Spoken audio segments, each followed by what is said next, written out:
So we have Team ABC and we have Team JGT. Now, being part of the group of Sir Ralph, of course, we are under Team JGT. Okay, and together with Sir Ralph, these are also our additional deputy sales heads. We have Mr. JSN or Jingoy Noble, and we also have Miss Ann Pan. Okay, now since Team JGT is actually an international sales channel, sharing with you our table of organization specifically for Team JGT. Okay, now under deputy sales heads, we have SDs. Okay, now for the SDs, some would be deployed internationally or some would be some are for international, while the other ones are for the local broker networks. Okay, now under an SD, okay, he or she may accredit an ASD or an ASD for LBN. Okay, now under an IASD or international ASD, he or she may recruit international PS or IPS. Under ASD LBN would be BLO. Okay, now for those of you who are new, IPS and BLO actually have the same rank. It just so happened that IPS is focused, of course, for marketing projects internationally, while BLO is under the LBN. Apart from that, BLOs are also responsible for looking for and recruiting local licensed brokers. Okay, but other than that, their functions are similar with each other. Okay, now under the IPS or international setting, IPS may actually go ahead and look for international marketing partners or our international brokers. Okay, on the other hand, BLOs are, as mentioned a while ago, are in charge for recruiting local licensed brokers.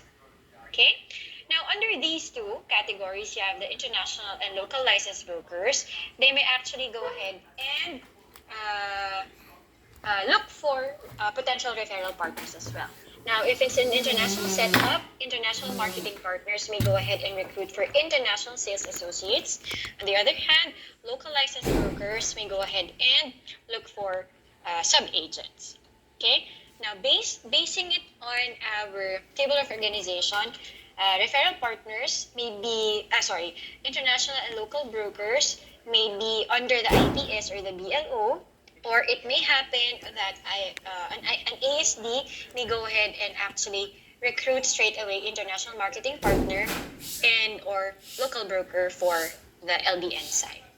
Okay, but this doesn't stop here. An international ASD may also accredit local licensed broker under his or her team. And at the same time, this also is applicable for ASD LBN, where this specific ASD may also go ahead and accredit international marketing partners. So basically, in a nutshell, this is how it goes for Team JG. Okay, so I hope everybody is clear with this. Okay, and of course, moving on to sales recruitment and training department. So I would just like to reintroduce our department because basically we are the HR or human resource of sales. Okay, so from sourcing to recruitment, even to the handling of cases, SRTD would be in charge of that. Now, for those of you who are new, I'm happy to present to you or to share with you the heads that make up SRTD. So, of course, we are headed by Mr. Robbie Candelaria. And under the supervision of Mr. Robbie Candelaria, we have Ms. R.A. Mauricio, the head for recruitment, sourcing, and labor relations. We also have Mr. Paulo Santos, the head for training department. And we also have Ms. Let Macabis for accreditation. Now, if in case there are certain concerns pertaining to each section, I would like to also to share with everyone the email addresses of all our section managers. Please go ahead and feel free to take a screenshot of this for future reference. I'm going to give you a few seconds to go ahead and take a screenshot. Okay, now let's start first with recruitment and sourcing. So basically, recruitment and sourcing are the ones handling sourcing, interview, and even processing of candidates in filling up the manpower requirements of SMDC. Now, I understand Team REV is the newest group here in Team JGT, so I know that we would be very active when it comes to recruiting sellers, specifically for your groups.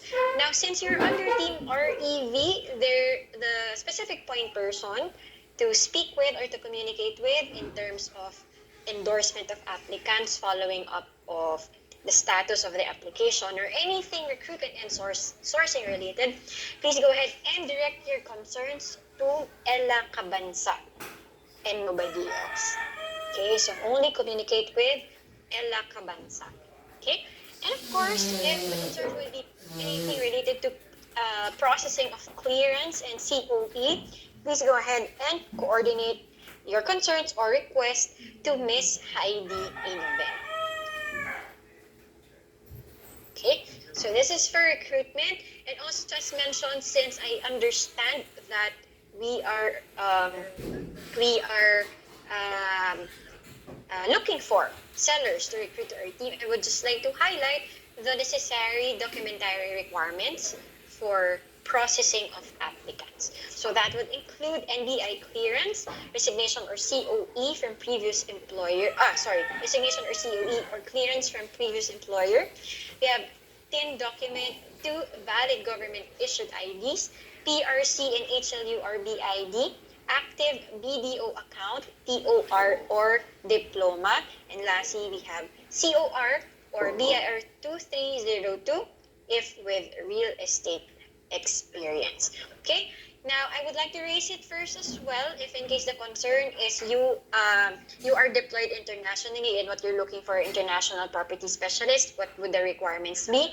For this one, please go ahead and coordinate with our SAFE directors or perhaps with Sir Ralph.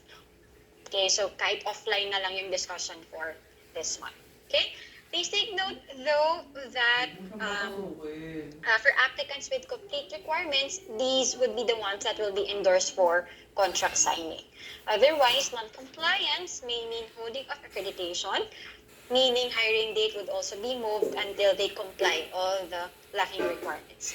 Also, no retroactive allowance will be considered for applicants with any lacking requirements. Okay, so I hope this is clear. Now moving on to another section of SRTD, let's now proceed with training team. So this is us under training team. So basically we are in charge for all training needs of SMDC sales, from accreditation to advanced training sessions to skills training. Kami lang po yun. Okay? Now, since you're under Team JGT, I believe you already know Ms. Trisha Hilario. And for anything, any training request, any follow-up, please go ahead and send your emails or concerns to Ms. Trish Hilario. Okay? Now, for accreditation side, accreditation team handles actually have different functions. They handle the contract, they handle accreditation, payroll management. They are the ones also in charge for enrolling of sellers in the sellers portal, okay, and so on and so forth. Now, since you are under team REV, please go ahead and make your communications with Lynn Camayo. Okay, for any follow-up for accreditation, so on and so forth, go ahead and send your concerns to Lynn. Now, if it is regarding Sellers Portal, that would be Miss Tinay Del Pozo. And if it's anything related to allowance, that would be coursed through Miss Let Bacabis. Okay, and if it's for contract, IDs, and other accreditation-related concerns, please go ahead and send your email or your concerns to MK Reyes. Okay. And lastly, for labor relations team, the one that completes the entire SRTD group. Now, LR team or labor relations team handles case management. May it be maybe from Salesforce or from clients. They're the ones handling that. Now, for handling of internal complaints, that would be handled by Kina. And then for CRM cases, that will be handled by Cynthia, and Riza. Okay, so that's it for our SMDC SRTD team. Okay, and now resharing this, moving on to the process flow of sales in SMDC. So this is how it goes. This is just good to know for our newest ASDs and SDs. This is also in line, or this is also connected with the next part of the presentation, which would be the introduction to the different SMDC departments and sections. So here at SMDC, of course, we start first with client registration. So meaning, if you are new here in SMDC, we have a tool, SMDC Pro, where all the leads that we have are being typed in and registered in SMDC Pro. Okay, so first we start with client registration, followed by unit holding and reservation and booking.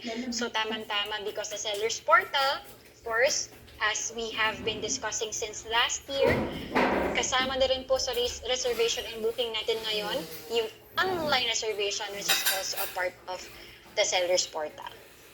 Okay? And next step 4 would be the sending out of the thank you letter and contract to sell in assumption that there's no deviation and all necessary requirements have already been submitted kapag officially booked na yung account. Next would be submission of the post-dated checks, okay, and sending of additional requirements if required and if applicable, okay, and then endorsement to billings and collections, where billings and collections actually make necessary notices, diba, to remind them of the loan, diba, bago matapos yung balance due. Okay? And next, banking and financing of accounts, turnover and move in, and lastly would be the title transfer. Now, I know that we have already run through this, kasi ang kasunod naman kasi niyan, sino ba yung mga specific departments concerned kapag kailangan ko mag-follow up, kapag kailangan ko mag-check, kapag meron akong concern.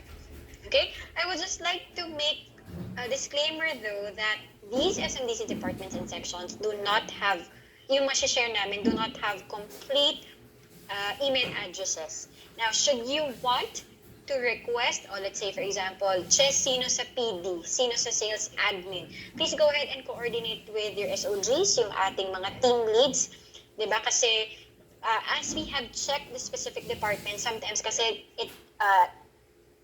it varies, it changes, sometimes per DSH, nag-iiba-iba siya. So, di kami nakakuha ng talagang final answer. Okay, but then again, as mentioned, should you want to request for specific email, coordinate tayo sa ating mga team leaders.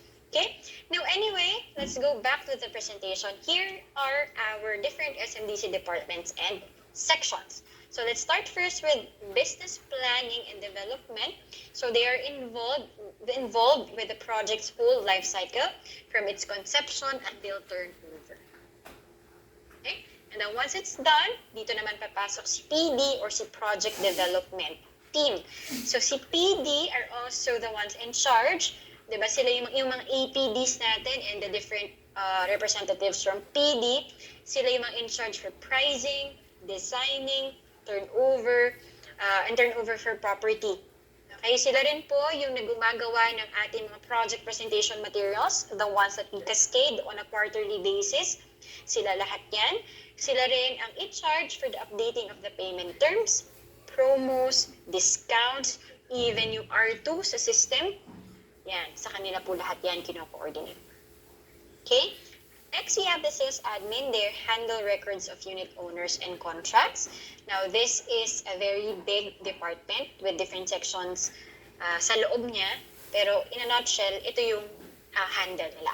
Okay? Apart from handling records of unit owners and contracts, sila rin yung sa registration section, booking and documentation, CTS, thank you letter, and even the salad system.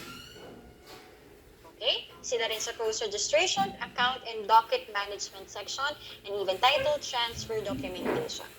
Okay? Now, we also have here billings and collections. As mentioned previously, they handle anything billings and payment related concerns, even cancellations. Okay? As mentioned also, they are also the ones sending out notification for payment reminders. They send out notifications sa buyers natin on the 6th month, 4th month, and even 3rd month minsan. Just to remind them, di ba, na kailangan na nila mag-apply for bank or in-house financing. Okay? We also have marketing department handling official events, SMDC events, official SMDC photos, videos, renders, even booth manning, live chat manning, and anything material related na official sa kanila yan. Even yung branding natin, si marketing ang in charge for that one. Also, if you would notice, no, bago na rin yung logo natin from red and yellow, naging blue na siya. Diba? A little lighter than yung regular SM blue. So, yon. So, si marketing din yon. Okay? Next, we have sales hold. So, sila in charge for the EOP, sales hold extension, sales hold transfer, sales hold and sales hold termination. Okay? Next, we also have treasury. So, under treasury, we have the cash ops department. So, they're the ones in charge for validation of RF or anything pag nagbayad ng reservation, even the ADA approval, ACA or Asenso Kabayan checking account, and even remittance. Okay? Now, if there would be a need to follow up to check on RF if validated na siya, lalo kung remittance, please go ahead and send your emails to cashops.bankremdl@smdevelopment.com. I believe you've also been sharing this email address in our on-res or online reservation sessions. Okay? Next, we have SRMs or Sellers Relationship Management. Tamang-tama, we have representatives from SRM. They are the ones in charge or handling commission concerns and even the changes in sellers' information and tagging of sellers' name. Okay? Now, I know that from time to time, we have follow-ups. We have concerns regarding commissions, incentives, and allowance. Now, if in case you're not familiar, please go ahead and send your concerns to sellershelpdesk@smdevelopment.com.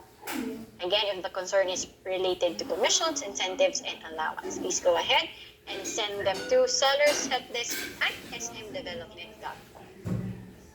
Okay? Next, we have quality assurance and buyers turnover group.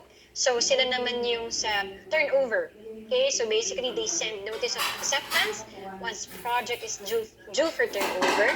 Of course, after passing quality assurance.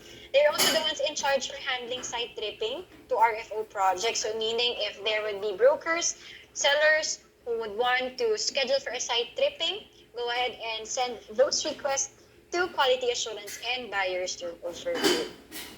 Okay?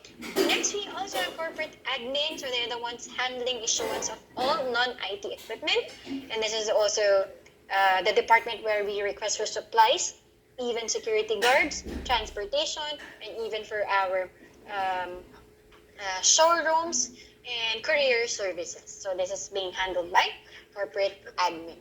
Okay. Next, we have IT. So they handle issues that are being filed in Smith. So, halimbawa, we have a concern in the seller's portal, diba? And it needs to be handled by IT. Lahat ng pinafile sa Smith ng ating mga SOG and team leaders, yan, si IT ang nag-handle niya. Okay? Now, under controllership, we have financial control, we have project accounting, general accounting, government relation and tax compliance, financial planning and analysis, and data control. Now, I would like to highlight data control. So, sila yung in charge for our system sa SAP, di ba? Anything related to changes in the buyer's info, address, price changes, and other related existing data in SAP. Okay? Now, under controllership, we also have financial control. Sila naman yung in charge in handling budget requests, cash advance liquidations, checks, payment, milestones, before clients can move in. So, that will be under financial control. Okay? And next, we have lease administration department. Sila naman yung nag-handle ng mga tenants who rent or lease space in our property. Okay? Part of their role is also handling EOP application. Okay? Next, you have customer service. Syempre, they're the ones handling customer inquiries and addresses concerns through calls and emails. They are also, actually, majority of the concern, kino-course through KCS. Di ba tinatawag sa, it's being handled via calls or emails. And then, pag na-check na nila, they're the ones endorsing it to the proper department concerned. But basically, yung initial step, CCS muna siya. Okay? And next, we have property management. They're the ones handling safety, security, and maintenance of our projects and developments. Okay, so that is our quick review or quick reintroduction of SMDC, SRTD, and other sections of SMDC. Now, before we go ahead and proceed with the commission tranches, are there any questions from the group?